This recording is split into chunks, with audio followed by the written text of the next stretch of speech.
would welcome me. I was lost, but he brought me in. Oh, his love for me.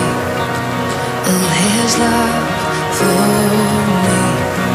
Who the sun sets free, oh, is free indeed.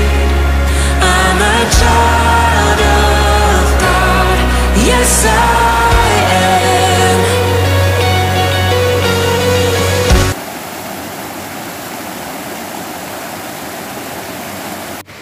Shalom warga kerajaan, jiwa anak Tuhan. Kali ini bertemu kembali bersama dengan saya, Sony Rama, pemilik sekaligus pendiri akun Jiwa Anak Tuhan. Kali ini, saya tidak ingin menggurui kita semua, saya tidak ingin mengajari kita semua. Saya hanya ingin berbagi, saya ingin membagikan berkat tentang satu tema, yaitu kekuatan doa. Kita sama-sama belajar dari seorang yang luar biasa di dalam Alkitab, yaitu Raja Daud, Raja Israel. Daud adalah seorang pendoa atau man of prayer. Dalam kitab Mazmur nomor 27 ayat 1 sampai ayat yang ke-14. Tapi secara khusus saya akan bacakan ayat 1, ayat 2, ayat 10 dan ayat yang ke-13. Dari Daud, Tuhan adalah terangku dan keselamatanku. Kepada siapakah aku harus takut? Tuhan adalah benteng hidupku. Terhadap siapakah aku harus gemetar? Ketika penjahat-penjahat menyerang aku untuk memakan dagingku, yakni semua lawanku dan musuhku, mereka sendirilah yang tergelincir dan jatuh. Ayat yang ke-10, ayat favorit buat saya. Sekalipun ayahku dan ibuku meninggalkan aku, namun Tuhan menyambut aku. Ayat yang ke-13, sesungguhnya aku percaya akan melihat kebaikan Tuhan di negeri orang-orang yang hidup. Kita tahu bahwa kitab Mazmur itu berisi tentang doa dan pujian penyembahan. Salah satu kekuatan doa yaitu membuat kita damai. Daud mengerti betul kenapa dia berdoa, karena doa membuat dia tentram, membuat dia damai. Doa mendatangkan ketentraman, karena doa mendatangkan kedamaian. Kenapa doa membawa ketentraman, membawa kedamaian? Karena dalam doa kita tahu dosa kita sudah diampuni. Ya, 1 Yohanes pasal 1 ayat 9 berkata, jika kita mengaku dosa kita, maka Ia adalah setia dan adil, sehingga Ia akan mengampuni segala dosa kita dan menyucikan kita dari segala kejahatan. Kenapa kita harus berdoa? Karena di dalam doa kita tahu dosa kita diampuni. Makanya Daud sampai bilang, berbahagialah orang yang dosanya diampuni, yang kesalahannya tidak diperhitungkan, dan yang kejahatannya ditutupi oleh Tuhan. Kenapa doa membawa ketentraman? Kenapa doa membawa kedamaian? Yang kedua, karena kita tahu kita diterima apa adanya oleh Tuhan. Tuhan tidak menunggu kita sempurna dulu baru dapat berdoa kepada Dia, tetapi karena di dalam doa kita mendapat ketentraman. Saat kita berdoa, kita tahu kita diterima Tuhan apa adanya. Tuhan tidak menuntut kita harus sempurna dulu, tetapi Tuhan tahu apa yang kita butuhkan, apa yang menjadi kerinduan di dalam hati kita. Allah mengetahui semua yang kita butuhkan, bahkan jauh sebelum kita mengucapkannya, jauh sebelum kita mendoakannya kepada Tuhan. Tuhan tahu apa yang kita butuhkan. Jadi, stop menjas diri sendiri bahwa kita masih berdosa, bahwa kita masih penuh dengan kesalahan. Tuhan menerima kita apa adanya. Hanya saja berdoa dan katakan apa yang menjadi kerinduanmu kepada Tuhan. Dan Tuhan akan memberikan kita damai, sejahtera, dan ketentraman dalam hidup. Yang ketiga, kenapa doa membawa ketentraman? Karena dalam doa, kita tahu Tuhan punya segala kuasa. Iblis dapat mencuri, membunuh, dan membinasakan ketaatan kita, keyakinan kita, kesungguhan kita. Sehingga pada akhirnya, mungkin kita bisa putus asa, mungkin kita bisa menyerah dalam hidup ini. Tetapi kalau kita berdoa, kita mendapat kedamaian. Karena kita tahu Tuhan punya segala kuasa. Kalau Tuhan izinkan segala sesuatu terjadi dalam hidup kita, tidak mungkin Tuhan tidak memberikan kita kekuatan untuk dapat melewati semua itu. Jadi intinya, tidak ada permasalahan yang terlalu besar yang Tuhan Yesus tidak bisa selesaikan. Semua permasalahan yang kita hadapi, semuanya Tuhan Yesus bisa selesaikan.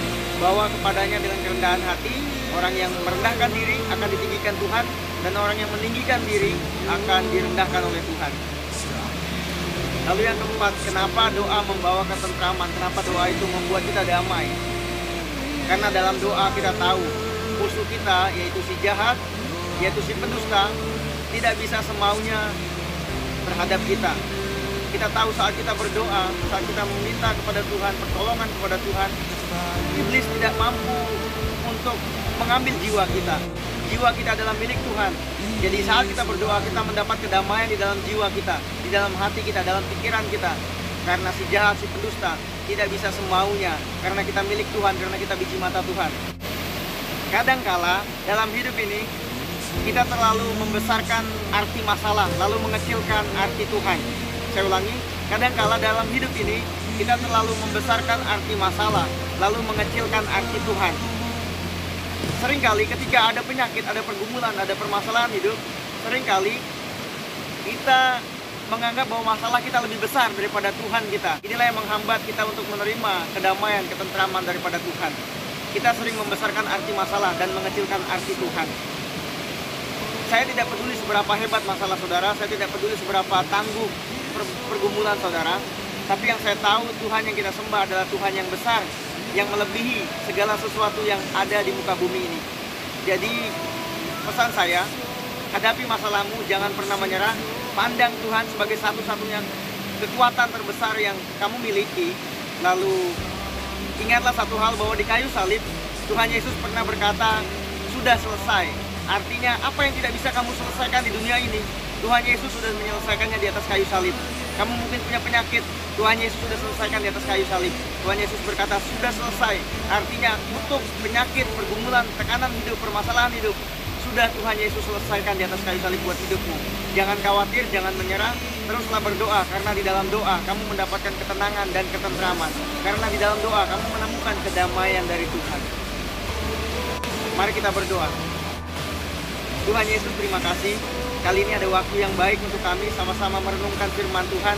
Kami belajar daripada Daud, seorang pendoa sejati yang kitab-kitabnya berisi tentang doa dan pujian penyembahan.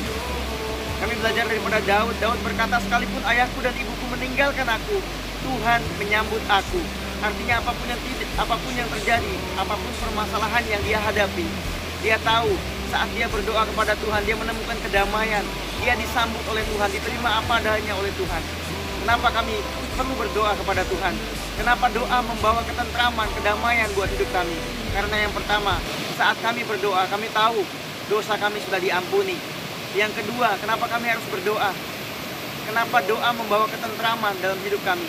Yang kedua, karena kami tahu kami diterima apa adanya. Tuhan tidak menuntut kami harus sempurna dulu baru berdoa, tetapi Tuhan menerima kami apa adanya. Lalu yang ketiga, kenapa kami harus berdoa? Kenapa doa membawa kedamaian dan ketentraman? Karena yang ketiga, kami tahu di dalam doa Tuhan punya segala kuasa. Tuhan yang mengizinkan permasalahan terjadi, Tuhan yang sama juga yang akan menyediakan jalan keluar dan memberikan kekuatan buat setiap kami yang sakit, setiap kami yang memiliki permasalahan hidup, pergumulan hidup yang berat. Yang ketiga, kenapa kami harus berdoa? Kenapa doa membawa ketentraman dan kedamaian? Yang ketiga, karena kami tahu di dalam doa, iblis, musuh kami, tidak bisa berbuat semaunya kepada kami. Terima kasih Tuhan, materaikan firman Tuhan di dalam setiap hidup dan hati kami, sehingga hidup kami menjadi pelaku-pelaku firman Tuhan. Hidup kami setelah mendengar firman Tuhan kali ini, kami mempersembahkan tubuh kami menjadi persembahan yang hidup, yang kudus, dan yang berkenan di hadapan Tuhan. Itu adalah ibadah kami yang sejati. Dalam nama Tuhan Yesus Kristus kami sudah berdoa dan bersyukur. Haleluya. Amin. Terima kasih sudah menyaksikan video kali ini. Tonton dan terus dukung pelayanan kami di YouTube dalam doa dan subscribe. Bagikan ke semua teman-teman. Semoga video kami, konten kami menjadi berkat, menjadi kekuatan, pengharapan buat setiap yang mendengar. Tuhan Yesus memberkati. Shalom warga kerajaan.